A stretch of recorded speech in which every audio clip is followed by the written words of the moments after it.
Hey, Fred, the showrunner's car was just hit by a PA. I'm going to need you to bring him to the parking lot. Copy you. So let's do it. Let's start off. I want to introduce Joe Crabb Nice with to two see you. B's. Sound guy, sound person, sound operator. I always go with sound guy because there's no false illusions about what I do. Yeah. And it's self-deprecating. And I'm sound engineer, sound mixer, sound guy. Sound guy. What was your first job ever as a sound guy? Back in Wisconsin, I went to University of Wisconsin. Okay. Started working at the local public television station, which was perfect for them because they were in cahoots with the state. The campus owned the charter and the state owned the license, or vice versa. I'm not sure, but it was great for PBS because they got. This is a long way to get to my story. They got a crew, fully student crew. They're paying minimum wage. Half of that is supplemented by the government because it's work study program through the university, and we were really motivated. So that's what you want. Yeah. We did cameras, we were TDs, we were doing the lighting, we were doing all of this stuff, but the audio department was only staff guys because they did not trust students to do audio. It was only the camera, lighting, and everything else. Only the visual aspects did they trust, which I always find fascinating. So I didn't get anything there in all my training. My first real job was one of my first boss's friends was a camera guy and needed a sound guy and asked me, and I was fresh out of college, so I had some knowledge of sound, and it was it was interviewing some celebrity hockey players. There was a celebrity hockey match going on. I love that. And so it was a lot of who was it? It was Alan Thicke was one of them because he was. I'm Canadian, so you're just hitting all the right buttons. He was right that. now. There was these two kids whose names I don't remember. They were famous for being famous, kind of thing. The original Kardashians. So I just set up a little thing and listened to some skaters talk about skating. When you first started, was there a lot more like analog? Did it change over the years? I am an analog man in a digital world these days, for sure. My brain totally works analog. Coming up or going through audio, do you feel you had to become a technician or keep up with technology in order to just keep up with the job? No. I'm using a microphone that's been around for 50 years. Still, that's my go. I've gone to a different one now because I like the sound of it, but it's just because I still bring out my Sennheiser 416. It's the workhorse, and that's been around forever. Yeah. I still bring out my M4A Plus mixer, not recorder, when I'm doing red carpet like premieres and such, because I know that the turnaround's quick. It's just going to the camera. And I plug into the camera, and then they don't have to worry about my tracks. Oh, I got a story on that one, too. Yeah. So one of the things I do now is NFL Network. I work like 2 or 3 days a week at NFL Network down at the... I love the NFL. I'm a huge NFL guy.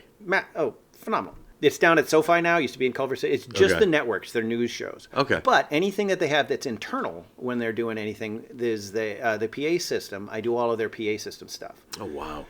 Which is all theirs. It's not mine. But I built the rack, and the engineers immediately started to pull out these digital boards and in their shopping. And I said, no, you can't do that. It must be analog because anybody can sit down and do it. Analog just works. You can sit down as a sound guy, and it doesn't matter how old you are or what it is. Oh, I plug in here. It's going to come down. Sound guys with a board, we're always doing this. It's going to come down here. It's going to go there. Whereas digital, it's all computer-based. It's all file-based. So you don't know where everything can be going. You have to program it. Yeah. And every time I sit down at a digital board, I can work them, but I have to remember how for each brand. Whereas analog just works. What was the first job, or when did you realize you were going to just start doing sound for a living? Oh, once I got out of college and started working a little bit of freelance here and there, I very quickly figured, and then remind you, I didn't do any sound in college. I just did camera. I was a camera guy.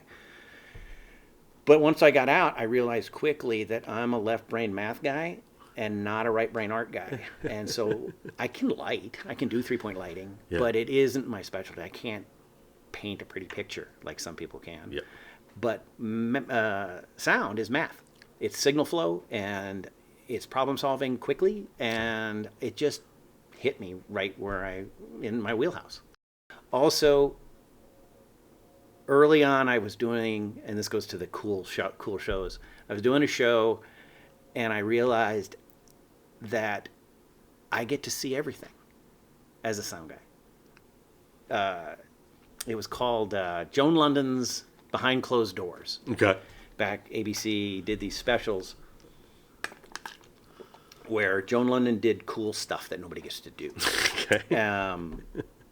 She flew F-18s and landed and took off from a carrier. She trained with the Navy SEALs. She danced with Vegas showgirls.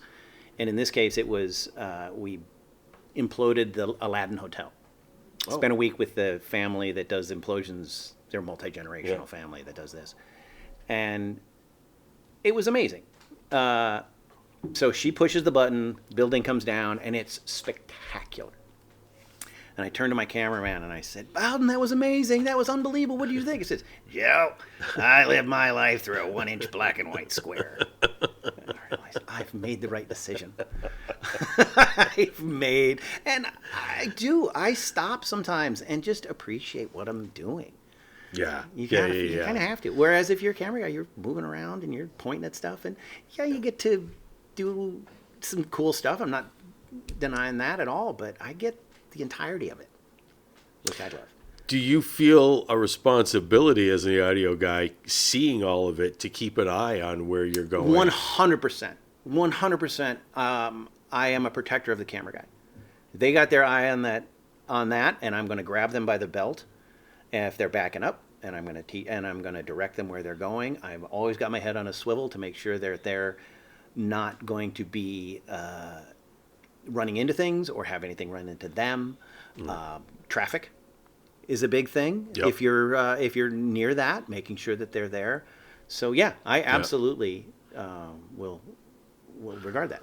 What's your favorite thing to capture audio on? Documentary, behind the scenes, scripted? What's your favorite one? Yes. I music, all of it? Not music. Oh. I'm not a music guy. Okay. It's a different skill set, and one that I've played in that sandbox a little bit, but you did a documentary with on the Foo Fighters. I did. So tell me about that, because did you have to capture any music on that? Was that all documentary interviews? That was just verite. I loved that show, actually. It was such a good one. Tell me a little bit about it. For starters, I was very nervous going into it because I really like the Foo Fighters music. Yeah, right. And you know how they say don't meet your heroes. And I was nervous that they were going to be assholes. And they couldn't have been further from that. They were some of the nicest people. I've only heard that. I've never heard a bad thing about any of them. Never heard one. Smear might be the nicest human being that I've ever met. He just is one of those people that just is genuinely good. It's amazing. Yeah. I love hearing that. So they did this. I got the call to do this job. And the way we did it was we went to their studio, which is in Encino. Uh-huh. And Northridge, Encino area. And sat down and did the interviews where hours and hours and hours and hours. Dave talked for 10 hours. He's that guy, which was absolutely riveting the entire time. He's an amazing storyteller.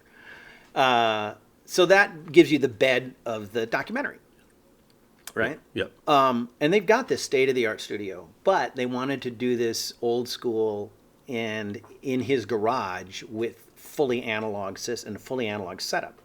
So then we went and embedded ourselves at Dave's house in the hills, in the Encino Hills. Uh-huh. And the way that they had it set up, he had a 2-car garage that was the drum room. Then it was a 1-car bay that was the guitar storage, and the guitar tech was there. And then like a laundry room area, which had their 3-inch Studer 24-track recorders, which was full reel-to-reel, the old school recorders, and then that was also our home base with RoboCams. We had one RoboCam, and then 2 handhelds and me. Then upstairs from that, over the laundry room in the one-car bay was their recording studio, which was fully analog. There was nothing there. They had a vocal booth, which was also the amp room, and they would just put mics on the amps, run the cable out the little rat and into the analog board, and record everything that way, and then roll the Studer downstairs, which they would record on.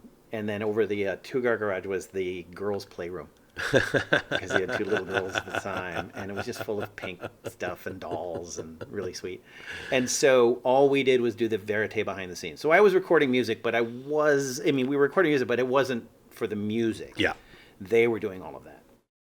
There's a great moment where he's sitting on a chair like this, playing guitar, laying down a track, and the door opens behind him, and you see the top of this little head, blonde hair, walk in, and this little hand come up and go, Dad, Dad, Dad, Dad, Dad, Dad. He's like, I'm playing guitar right now. You said you'd take me swimming. I will, but I got to lay this down. And it's just this perfect little moment. Like other departments, you have to actually come in contact with the talent. How difficult is it to manage that aspect? Even though it's usually not as long as your other parts of your job, it seems like a very difficult one to manage. I think earlier in my career was more difficult because I wasn't as confident, the 10,000 hours thing. But once I had some confidence under my belt, if it's just that, if you act confident and you just do your job the way you're supposed to do it, it relaxes everybody. I always find. Yeah. I try to work closely with hair and wardrobe, not as much makeup, but hair and, I mean, not that I'm dissing them, but it's just but hair really, especially with women, they want to know that I respect them and what they're doing, and same with wardrobe. If we work together, then we're going to be more successful. But yeah, hiding mics on people it's a dark art that some people are better at than others. I'm good at it, but I hire the people if I'm in a situation where I know I'll make them my boom operator A2s that are specifically really good at that. That's putting them on, right? That's putting the microphones on, what we were just kind of talking about. Let's go to the other side, which is how fast or how talent or how they can just get ripped off or cut with scissors. What's one of your ones that you remember looking back going, wait, what are you doing with this now? The very first job I was telling you about, the hockey guys, one of the first things they did was stand up and turn and slink, and they're wearing knives on their feet. Suddenly I don't hear the microphone anymore. And they just got all the cords. That happens. It's, it's L&D for the thing. The nice thing about with sound is you can hear it. And it's usually on tape, or digital now, ones and zeros. But so there's generally no question about you owe me a microphone, and everybody okay. There's always a back and forth on sets between audio not getting the respect as the other departments. Example, camera. Although you're responsible for capturing 50% of the content, one's camera, one's audio. But whether it's prep days, budgets, anything, rates, you guys are always behind. How do you feel about that? Do you feel that's a true statement, and how do you feel about that in general? I made my peace with that early on. You have to, I think, in this business and this department. I'm a white producer, and I'm bringing it up because it exists. It does exist. It's a thing. I mean, there's some stories. It didn't happen to me, partially because I'll give it back. Back in the days, anytime anybody would say anything, I would go, you can watch the movie for free on the airplane. And just let that hang. And my personal other favorite was anytime a camera assist would say, God said that let there be light. And I would just stop and go, think about it. God, what'd he do? He said it. But I made my peace with that a long time ago, and it's absolutely a truism. Sound gets no respect until they get it screwed by sound. And then I can always tell when people appreciate sound. The only people that appreciate sound are people that have been screwed by sound in the past, for the most part. They won't admit it, but it's a binary. It's a binary system for them. Does it work? Does it not? That's all they care about. Mm-hmm. And so there's little things like they'll wait an hour to adjust all of the lighting, and everybody's making noise, and the air conditioner's on, and then suddenly it gets quiet, and I go, oh, something's going on. I need 30 seconds. And everybody rolls their eyes. And it's that little passive aggressive thing that annoys me to no end, or used to annoy me. And now I just, you know what? I'll just tell them. Yeah, exactly. It's half your movie, buddy. We can do this now, or you can spend exponentially more money in post. It's your call. Did you ever have a last-minute fix or a last-minute MacGyver to save the day on one? So I had this job a bunch of years ago. It was up in Fort Irwin military base in the Mojave Desert, and it was a thing where the production there was two hosts on a stage, and then there was maybe 100 to 125 family members of the military on the base in their rec center. Okay. Yeah. And then the idea was we're going to give them gifts over the course of a day, and we're going to show them videos and things. And then the last thing that happens, they're going to drop a screen, and all of their loved ones are back from overseas. Nice. It was nice really reveal. Yeah, it's a nice reveal. But it was a thing where the production said there are only going to be 12 channels of audio. And it's like, okay, just so that you know, I'm bringing a 12-channel mixer. That means there's 12 channels, not 12 microphones, 12 channels. No, never be more. So I didn't believe them, and I threw my entire garage into the truck, and I drove it all up there. And as soon as we started, it became, oh, but don't we have any mics facing the crowd? And I need a passable mic because we're gonna have audience questions. And oh, we didn't tell you there's a woman's gonna sing a Christmas song, and she needs playback and in-ears on a separate thing with reverb into the speakers. And I kept bringing out more stuff, and I was going to the consumer level little mixer that I sometimes have, and there's a little mixer on the back of the PA that I was able to use. And I kept bringing these little things out, and then at one point, like minutes before we were supposed to start, they said, oh, we've got this playback thing that's going on that's completely separate from the normal playback, and our system doesn't kick out audio to sync it. What are we going to do? And I saw that they had a monitor backstage that they were watching and listening to, and then I looked at it closer, and it had a headphone jack. So I took a little headphone connector, and I adapted that to another connector, which adapted to an XLR, and pulled the audio off of that monitor that they were watching in the back, and it worked for the moment. Wow, nice. And I love those moments of being able to adapt for different ways to get to what you need to get to. You must have at least one moment where you look back, you try to scream it out of the shower, your mistake that you just can't believe you made. Air gap. Back in the day when we were recording on a air gap. This is back on that Joan London show that I was telling you about. It was she was dancing with the Vegas showgirls. Okay.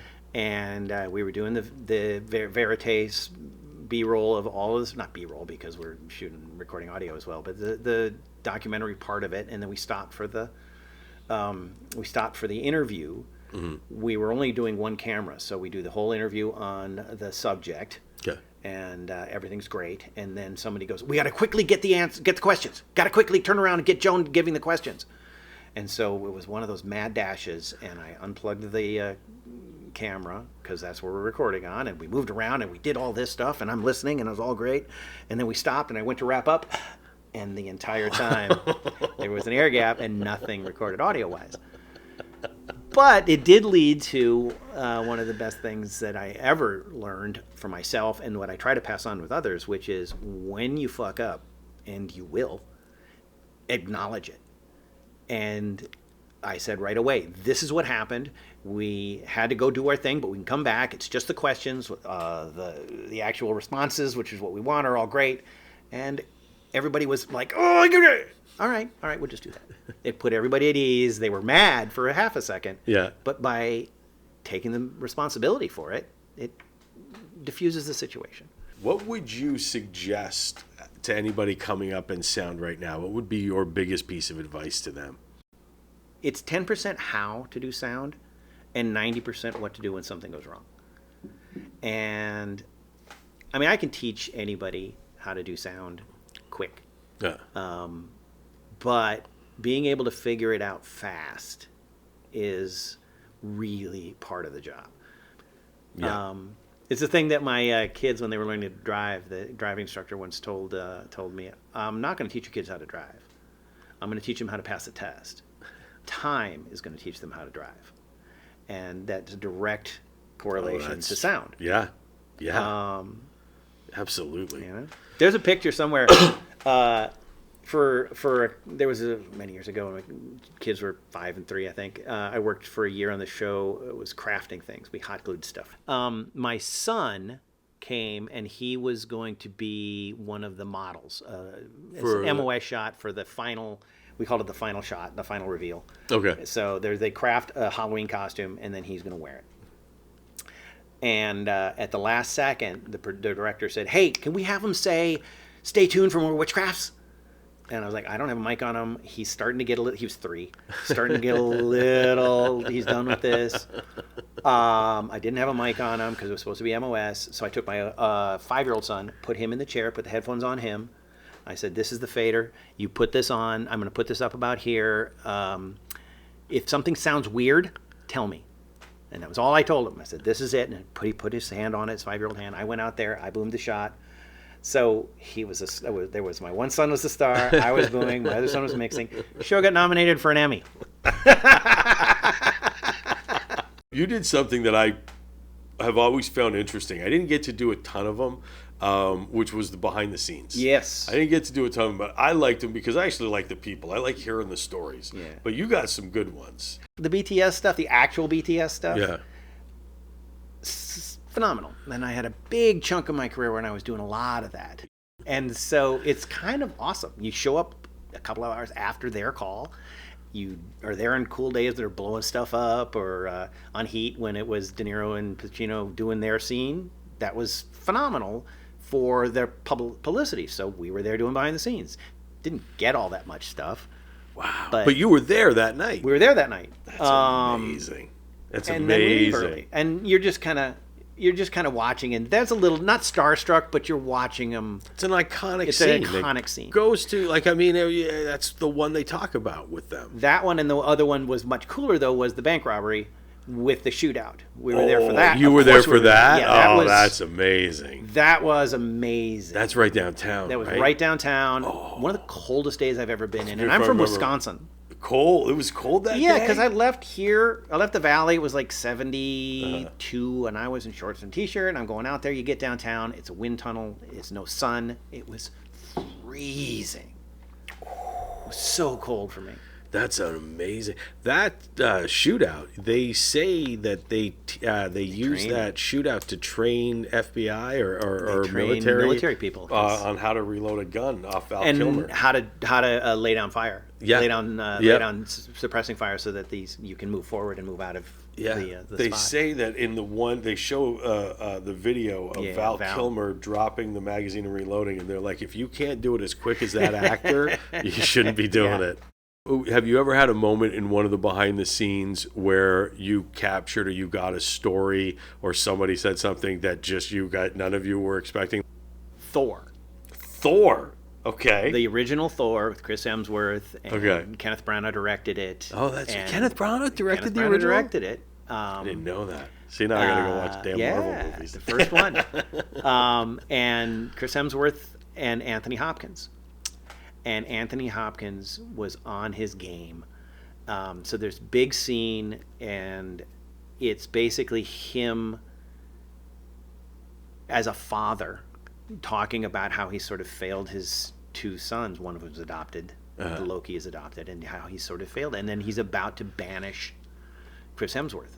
He's about to banish his firstborn, his son. And he kept doing it and kept doing it and kept doing it. And Branagh's having him do it over and over and over again. And then finally, don't know if it just broke him down to that point or whatever, but he gave this performance that just kept everybody enthralled. And then when it was all done, there was this moment, and people were getting a little emotional with it, where you look around and all the grip and electric and everybody is just applauding, because it was just this moment where you saw a master at work. That's so amazing. But so we did a couple of those Thors. I worked on a couple of them. And on one of I don't remember which one it was. It may have been the third one. It actually may have been that one. We were doing the interviews, and we're set up on a totally different stage from when they were shooting, and we're just cycling through the actors to do their interview for the EPK, electronic press kit that they hand out to things for them. I was laughing. For those of you who don't know. I was going to say, I was actually going to have to pop up something underneath, like EPK, it means. Yeah. I remember having a line, but like put those in the budget. Items. I remember I'd be like, what? They're like, you got to put in the EPK. Oh, shit. You do? Yeah. But we do the interview. We're doing the interviews, and so Tony comes in, and he's getting ready to go out and do his stuff for the day. Mm-hmm. But so he's in civilian clothes, and he sits down and he gives us a great interview, just a wonderful interview. He couldn't have been nicer. And we think, great. And he leaves, and we get a couple more interviews, and all of a sudden he shows up again in full Odin costume with the eye patch, and he says, "You know what I was thinking today is that this would be a whole lot better if I was in costume when I did this. You guys want to do that interview again?" And he sat down and gave us another half hour, basically the same stuff in full costume, where he talked about how he has this giant staff that is really heavy, and they made him like 2 or 3 versions of it. So one for when he's riding is a little lighter, and he was like, "No, I need the real one the whole time." And they're like, "Really? You're 70 something, and why?" He said, "Yeah, because it gives me that feeling of gravitas. If I've got to hold this, I've got to absolutely use my physicality to hold this, and that's going to set me up to be Odin, the god of all gods." And it just was this. I love that. He was so great.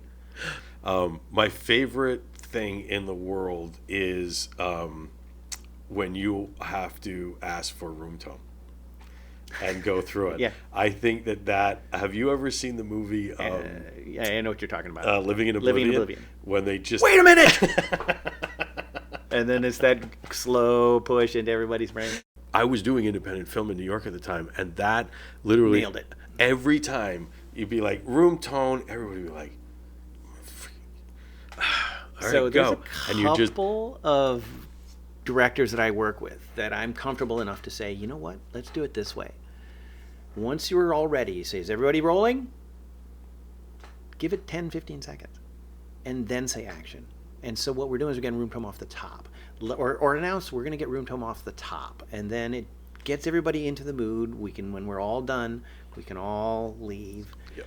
But that's very smart, because it's literally everybody just wants to start moving. Immediately. And they just turn to audio and is like, really? But that's another one of those moments where you don't get the respect. I mean, that'll save them in post. Oh, you have no idea. If you're not getting that room tone everywhere, you're dead in post. Yeah. I never actually put it together, but there was years earlier in my career where I would stick those room tones to the side, and I've always done this, but every time I ask for room tone, I sit there and look at my watch. Longest 30 seconds of your life. Yeah. And then we're done. And so my voice saying longest 30 seconds of your life is 1,000 times. But I recorded those and I kept them. And what I always meant to do was, I don't know if you remember, there was a time when there were business cards that were little CD. Yeah. Those little CD things you could put players, you could put them in there. Yeah. And it was going to be best of room tone.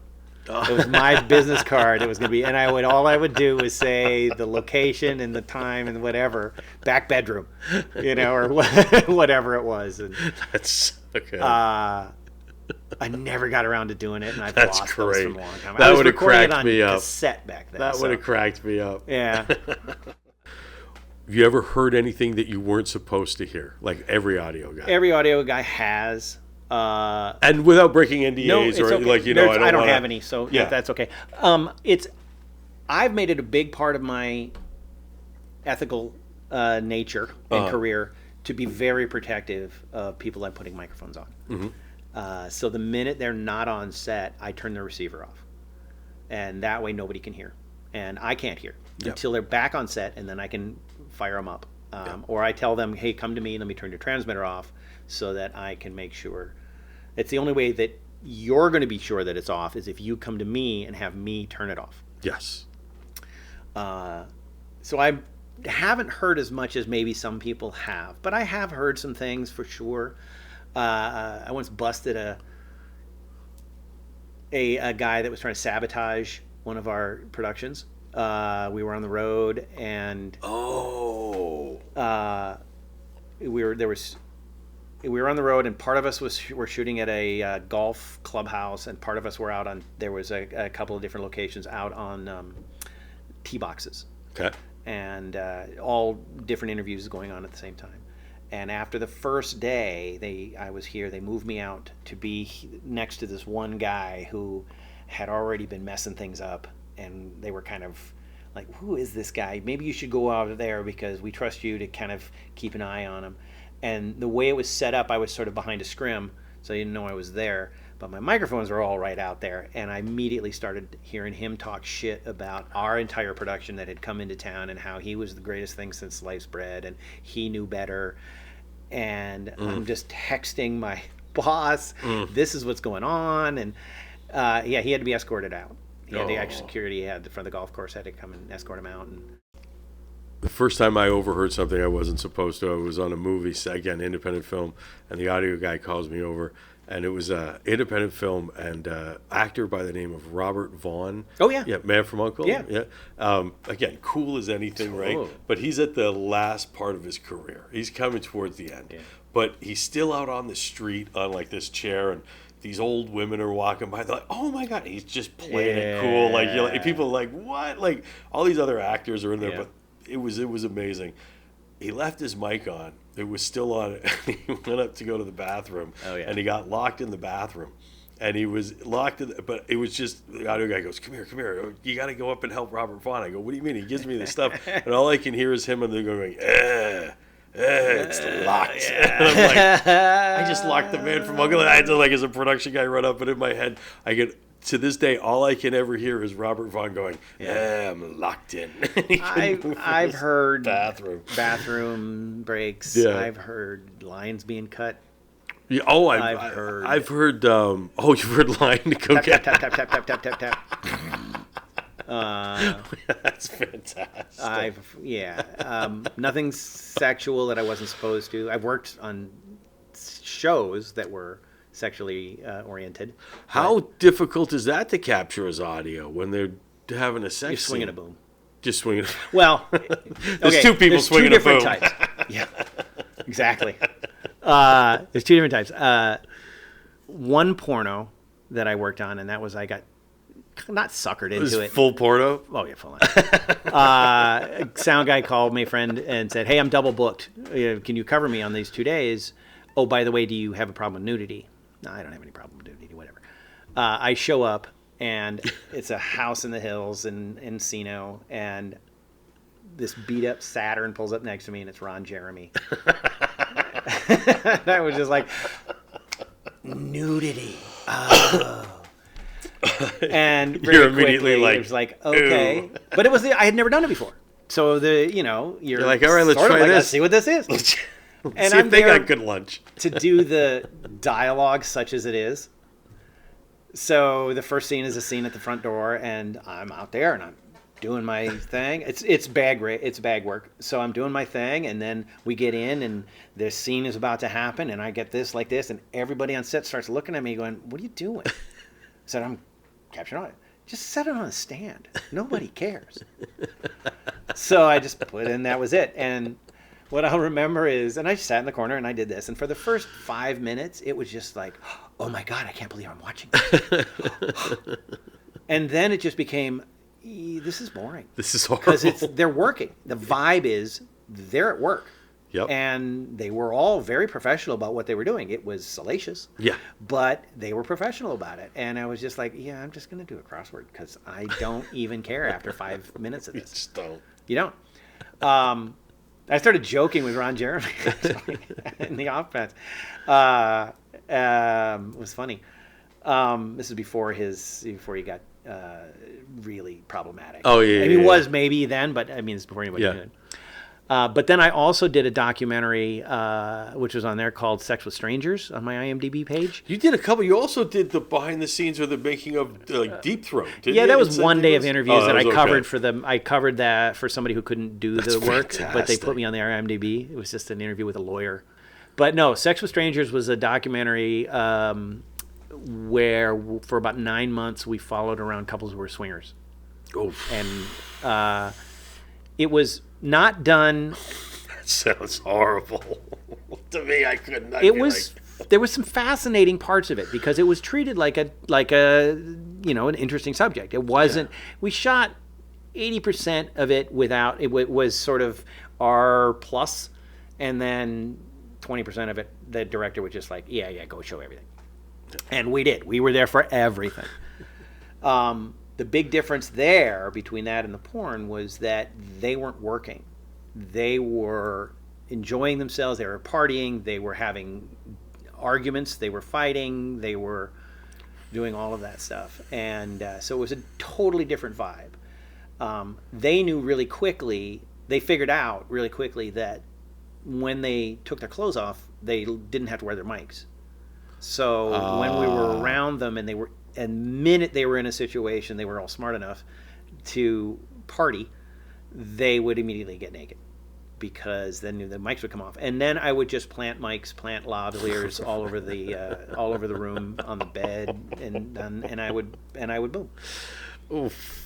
Looking back, we've all had either horrible lunches or great lunches. What's one of your most memorable meals from sets? I got the perfect one for that. The Postman. The Postman. Love Kevin Costner. Love that movie. And so I don't know if you're familiar with Tony's Catering. I don't know if he's even still around anymore. Yeah. But Tony's was so good. He was always he was the guy that was written into contracts of the big guys. Oh, wow. So Costner, every Costner movie, every Bruckheimer movie, Travolta would have it written in. But and that was actually Tony's daughter was in charge of that. But John had his own chef, so he would write it into the contract that Tony's daughter would do the catering for the crew. Oh. Because he would never have it. Nice. Some of the best meals I've ever had off of Tony's truck. And we worked it too. My producer and we would always go up to him at one point and put him on camera just so that he knew who we were. And it was never going to make it. Yeah. But it was always there. But we were up in Medellin Falls, Washington, which is in the northeast corner of Washington State, up near the Canadian border. Yep. There was more Hollywood people than there were locals when we were there. And they were there for a while. That was, oh my God, the sets were amazing there. They built an entire 3-story city and bolted it to the side of a working hydroelectric dam. Wow. It was unbelievable on that movie. Anyway. Yeah. The food, it was Salmon Day once. Salmon season opened. And Tony sent his guys out, and that day for lunch, we had fresh caught salmon that he had just displayed out for everybody that it was salmon season. And he was like, I'm going to get the new stuff. Amazing. I would eat sushi off of Tony's truck. I would trust him for that, you know what I mean, that sort of thing. So, yes, great food. Oh, but yeah, that was another thing. I forgot about that. 3-story. You could walk in all the buildings, and they basically built this thing. Tom Petty played the mayor of that town, and it was the little road that's always sort of like halfway down the dam on the down water side. They basically built that 3 stories tall. And bolted it to the side of the dam. I had to go out to Morocco, and I was in this town Wars is at. That's where the Marathon des Sables was. Yes, we were like 2 hours outside in the middle of the desert, but Warzazat was our base. That's the most amazing town. There's 3 movie studios that are working 24/7, 365 days a year, and it's constant. Yeah. Anything with sand in it is shot there. It's shot there. And we were out there, and we were on the, I don't know if you saw the movie Kingdom of Heaven. With Ridley Scott. Yeah, it was the castle that was like that, or the Jerusalem that was represented by the wall. Sure. And they had all like the big trebuchets that were throwing the stuff over. All of it was right out there in the desert. Yeah. And all of it was like $1 million worth of scaffolding that had all of that, like stones and all put over it. And I couldn't believe I was standing in it. You're like, this is a fortress in the middle of the desert. And it was the most amazing set I've ever been to. I always tell kids that are complaining, younger ones, that I'm just like, why? We're working in an industry that's really fun. Let's have fun while we're working. But there's going to be times in your career where you're just going to have to stop and say, how many people on the planet have ever gotten to do what I'm doing right now? You know? What's one of your memories like that? Well, I was said they took down the Aladdin Hotel. I was the second to the last person ever in the Aladdin Hotel, the original Aladdin Hotel. Because you had to leave? Yeah, Joan leaves, the camera follows, then I follow, and then the demo guy comes out. That's awesome. So I can say that. But I always look at that That's incredible. I love that. I love that you can say that. We had so much fun doing that, too. Yes. And we actually got the family, the Loizos, I think they're called, the Loizos. That's the multi-generational family, to really sort of rediscover their joy of what they do. We're blowing stuff up. Yeah. And we're doing these interviews, and what we're doing on the floors that aren't the hot floors is we just start kicking down doors and breaking windows, because why not? We're standing next to the doors, and we'll turn around really fast and kick through a locked door, because when are you really going to get that chance? Yeah. Oh, I want to see through this, but there's this window in the way. No, there's not. And it's sort of rediscovered that joy of what they're doing, and that was really fun. Nice. But again, from that same show, behind closed doors, Joan flew the U-2 spy plane at Beale Air Force Base in Northern California. And that U-2 is basically a big engine with really big wings. Yeah. And that's all it is. They take off and land on bicycle landing gear. So it's just a front and a rear. That's it. There's nothing on the sides. Oh, wow. And so in our case, Joan went up, traveled. She's in the back seat. There's a trainer, so there's a front and a back. She goes up, and then as they came down, their landing gear didn't drop. Turns out they went through some water on the way up. It froze way high, and then when it came down, it was not coming down. So they declare an emergency. We got 2 souls on board. We've got 2 hours of fuel. This will tie into something else too. And it got nervous. We all got, because Joan London's in that. Yeah. And this could go way wrong. They're landing on one wheel at this point, which they've trained to do. Turns out, as they came down, the ice melted, and the gear fell, and we were all okay. There's nothing problem. But we were in the car at that point, just happened to be in the car, and they were like, "Okay, we're going to do a flyover just to verify that the gear's down." So we take off at 100 miles an hour. The plane comes in, and I could have. It's like where that light is. I could have reached up and touched the plane, and we're driving along at 110, 120 miles an hour, and I'm just looking around, going, "This is unbelievable. This is such an amazing moment." Yes. So yeah, you get things like that. It was so fascinating. Oh, that's amazing. Joe, I want to thank you so much for being here today. Before we go, we got to get room tone. So this is going to be 15 seconds of room tone.